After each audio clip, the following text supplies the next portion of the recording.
What's going on, guys? What's cracking? Look who's here. We got Stan Steger Media, Tony. He drove up the whole way from the Devil's Anus, Maryland. Southern Maryland. The Devil's Anus, the Devil's Anus. So we are working on Cat's car, per usual. And what are we doing today, Tony? Doing a little suspension. Yeah, we're doing some janky suspension. I don't know why I'm talking like that, but... Yeah. Suspension. Look at this. So we are doing coilovers.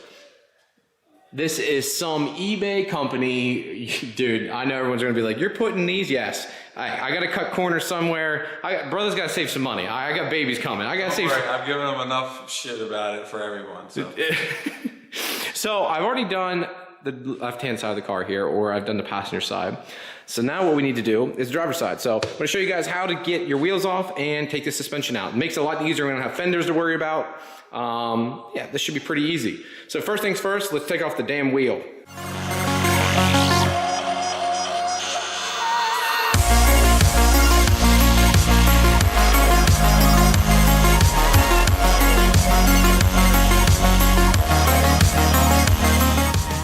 Okay guys, first thing we have to do is you have to take off the three 14mm nuts on the top. Then you need to come down below. And you're gonna have these bolts here in the back, which these are 19mm. Then you're gonna have these down here at the bottom, which are also 19mm. Before you can take these two out though, I highly recommend taking out this one 10mm nut right here. This holds in your ABS sensor. And what this allows this to do is to droop and not drag or get caught up on anything. So if this doesn't have too much overspray. Oops. Don't tighten, loosen. Make sure you loosen. Takes that bracket off so it can hang. And then we just got to do the two 19s. So I grab this, and do I have a 19 on it? I do not.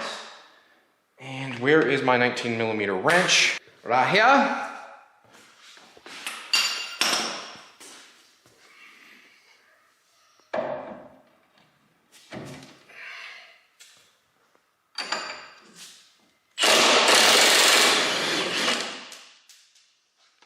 Let her eat. All right. It is a tight fit right there.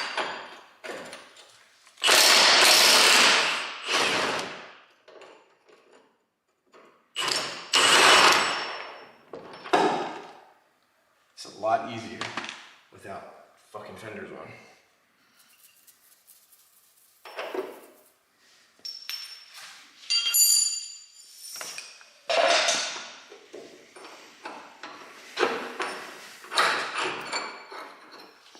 Look how big that is. I know, it's crazy. When I took mine out, I was like, what the fuck? All right, so now when I do this, we're gonna get this bolt out too. Hold on. Pull this down, and this is gonna put tension on this. Where's the, All right, so these are our Chinese specials, all right? These are the fronts, these are the backs, and we actually had to drill out the back on top of it. The bolt didn't even go through it. These are from Max Peating Rods. They actually sent me these, and I'm being just brutally honest. I would give these, just quality-wise, the spring looks okay. I mean, there's things that are chipped up. I probably could have done that myself, who knows. Comes with nuts, it comes with a nice top hat. And this is all aluminum, this is all anodized. We'll see, it does not even have dampening on the top. You can't change dampening. I forget what the ride is on it. It's all on the softer side too, so hopefully it rides okay. But we'll see. I mean, so far, it's going on, it's spinning and working. If they don't ride well, then I'll junk them, but I would give these a 6 out of 10. You know, the fact that I had to drill a hole, I've never done that or ever seen that in a coilover, so that's a big no-no right off the bat. And not having any type of dampening is another killer. So it's like a 5 or a 6 out of 10, but if you're on a budget, I think these are like $300. So we'll see how they actually work. So I'm spinning this down because I need to match up the threads with this side. So what I did is I laid these two coilovers out, put it next to the factory setup to see like where I want the height to be. It might actually sit a lot higher than it needs to be. It might sit perfect, I don't know. But I've got this side set up to what's close to factory. Now I need to line my other side up thread count wise to exactly what this side is. So I'm taking my driver's side now and lining it up with the amount of threads here. So I gotta count the threads and then match it up. So see what it should be and then go from there. So I'm trying to get the distance somewhat close here off the bat. And then now I gotta count the threads here. So this is the boring part. So I'm not gonna even show you guys this. You'll be able to figure it out on your own. Okay guys, so what I did is I took my caliper tool here and measured between this collar to this very bottom collar, measured the distance between here, and it came roughly to about 92 millimeters. So I'm now gonna take this measurement and come over here and see where it puts me at. All right. And I'm getting there, I'm close, but it's not quite a cigar yet. So I spin this a few more times. So I gotta put that down. I think I might be getting close there, boys. A little bit more. It's just, you want to get as close as you can so each side is somewhat similar. Let's take a look now. One more turn I think will be good. Right there. And there you go.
Back down, you're too tight, back down. Stop, up a little bit, just to see hair. A little bit more. A little bit more. Stop.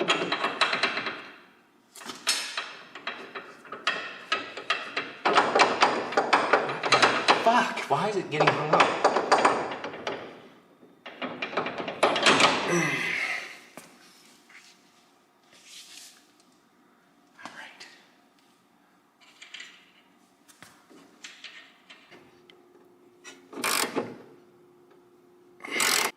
Okay, so the last thing we have to do here, you guys saw we put it in. You've got your 14 millimeter nuts here on the top. We have to cinch those down. Again, we've got the 19 and the 19 back in, and I have to put this back up like so, and we're done. I mean, that's it, guys. We gotta also lock up the collars here, but I'm gonna check both sides, and I'm gonna leave them loose because I know when I put it down the ground, well, I might actually crank them together because the car's not going anywhere anytime soon, and I'd hate to forget about that and then drive down the road. Yeah, that'd be stupid. So I'll probably crank them down here, but all we have to do next is the rear, and you're just repeating the same process. Actually, the rear is even easier. They literally just fall out because there's way more room here in the back. It literally falls right out. Well, it should. We'll see. I'll probably eat my words for saying that. How about it, Tony? What are you looking at over here? Nothing. Are you being judgmental? Are you being? What are you looking at here, bro? Let's go ahead. What's on Tony's mind right now? You got a little rubbage here? A little rubbage. Little baby rub? If we look here, there's a little bit of. I got the same thing on mine, like a little hazing. Yours rubs too? Just a slight. Well, I think it more so did when I had that 5mm spacer on there. Yeah, guys, you want right here? Just this is his car. Yeah, just an FYI. That's what. Yeah, I know, guys. I know. I can already hear you saying his car is much nicer. I know. No, look at this. Now I'm also looking at how in the fuck, pardon my French, do you keep your wheels this clean? Is this from like you've cleaned them since you've driven it? No, dude. I drove it that day. I mean, that's why it's dirty. So this is like you've driven on this wheel. Yes. Since you cleaned it last. That's, guys. If you see my brakes, I wish you had a picture I could show them. I don't know why. It doesn't make it. It has to be the pad. I'm using a Hawk pad. It's supposedly low dust, and it's not low dust. It's not low dust. It isn't.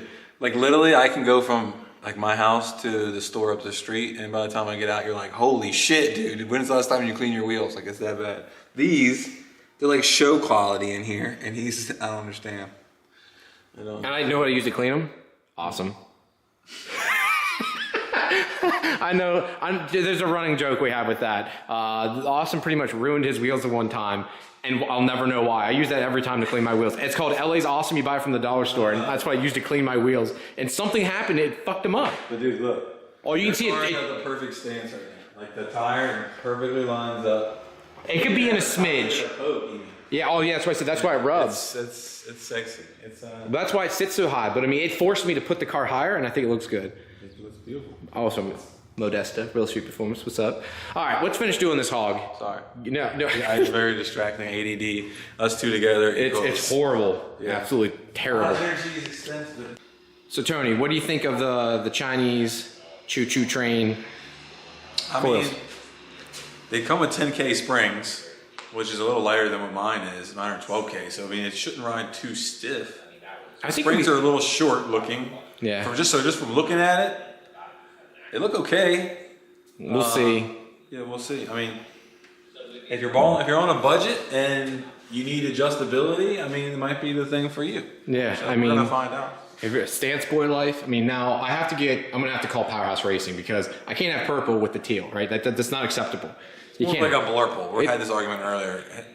Kat thinks it's more of a purple. Or no, she thinks it's blue. She thinks it's blue. I think it's purple. Okay, yeah, sorry, yeah.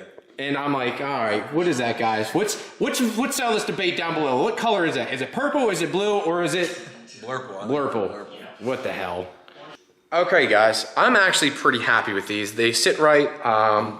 It's not really that low right now, so take a look here. So, like, I don't have it lowered or anything. I pretty much put it at the factory just because I wanted to see how it would sit, and it sits fine. The real test is going to be driving it and stuff, but like Tony said there, I mean, it could be worse, right? It's better than what it had. I mean, the shocks that are on it are legitimately blown. So we'll see. If it rides like crap, I guess we'll get some Fortunatos. At least you have some adjustability in height. You know? Yeah, it gives me some adjustability in height and to work with it, but hey, it's one more thing we can get off the car, and it looks cool. These purple top hats look cool. Just doesn't match the front. That's the only thing that stinks because of the whole minty look. We'll see if it works, but I just wanted to show you that, guys. I got a few more things I'm going to show you in this video here. Other thing I want to show you guys, I got some more parts for her car here. So these are from Powerhouse Racing. So these are a couple things. This is what they call their rotator neck. So what this allows you to do is you take this guy, I'll take that off, but this allows you to rotate the neck for the actual water hose coming out of the water pump itself. So if I come over to my car here, you can just barely see it, but back in there, right there, you can just barely see it. It rotates the water neck down. So if you can see the water hose down there, which you can't, you see the water hose comes across there. It rotates it down, so when you have these nice big manifolds and piping, it allows you to free up all this room, because usually the water neck comes straight out and then the water line comes down. Well, that's right in front of the turbo here. This allows you to get a lot more room. She's most likely going to be running a cast manifold. Shut up, Tony, before you say anything. I already know you're going to be like, oh, cast manifolds are dumb. Turd manifold. Nah, I know. She doesn't technically need it, but it just cleans things up. Again, it'll literally rotate it from here, shoot it straight down, and just give us a lot more room. So it's like, might as well do it that way. I think it'll help things out a little bit. Because again, it's one of those things I would hate to not put it on and be like, oh crap, I wish I would have done it. Then there's water in the system. It's just another mess to deal with. Same reason I went ahead and welded that bung there shut. I just wanted to get all that out of the way. Although Tony and I both have been looking, and Exona rotor turbos, Force Performance, that whole oh dude, it's been a mind-blowing experience with that guy. Like watching him talk about how you should water cool your turbos, and if you have a street car, the same guy. So that video was from that guy? Yeah. I didn't even put two and two together till now. Really? Yeah, that guy that owns, he owns, the guy that owns, same guy. He owns his Exona rotor and he owns Force Performance. So yeah, the thing that I was looking into Zona rotor Zona rotor turbos because I was like, I do like the technology in them, and I'm always interested in going to, you know, something that's better. And what I found was they do not make, and correct me if I'm wrong, they do not make any exhaust side housings other than V-band or T3. So yeah, that leaves me out and Ryan out because we have a T4 flange Powerhouse Racing S23 manifold divided. So ideally, you know, we want a lot of turbos like the Borg Warner EFR, the Precisions. They all obviously offer a T4 flange option. And it appears that Zona rotor on not a single turbo in their whole lineup, they're all the same, either V-band or T3, which makes zero sense. So yeah, I'm very disappointed and sad. Yeah, because you can see we use a standard 4-bolt design T4. I know a lot of people are talking about V-bands, but the problem with V-bands, and everyone I talked to said they all leak. Literally every single person I talked to said they all leak. They never mate perfectly. They said they've all had leak issues. So that makes me like, I don't want that. Because we still use a gasket, obviously, with the V-band. Look at even our exhaust. I mean, all of us have some kind of small leak. Well, and also, unless you have a V-band that's still divided, and then you use like I don't know if you've seen this or not, right? The Garrett turbo? Yeah, the Garrett. They literally have a notch in it. V-band with a blade, which still kind of defeats the whole purpose, in my opinion, because a lot of people like the V-band because then you can clock the turbo. But obviously, if we're using that technology like we're talking about, the vane in the Garrett V-band housing has to still line up with whatever your manifold was made with the divider. So kind of, like you're right, at that point, it's like, who cares about V-band? It possibly could leak. I'd rather have 4 bolts. Yeah, just 4 bolts. Another one thing it does suck, that one back bolt there is a pain in the butt to get to. But besides that, I mean, I get it. I understand V-bands for serviceability. I mean, it is easy. 1 bolt, off, done, right? But lining them up, like, it's the one thing that's nice about a bolt light. I mean, literally, those bolts have to go together. You cinch them up and you're done. This, I mean, dude, we had so much fun putting our exhausts on. It was a little tight. But anyways, guys, I digress. Thank you guys very much for tuning in today. So you saw the coilovers are on now.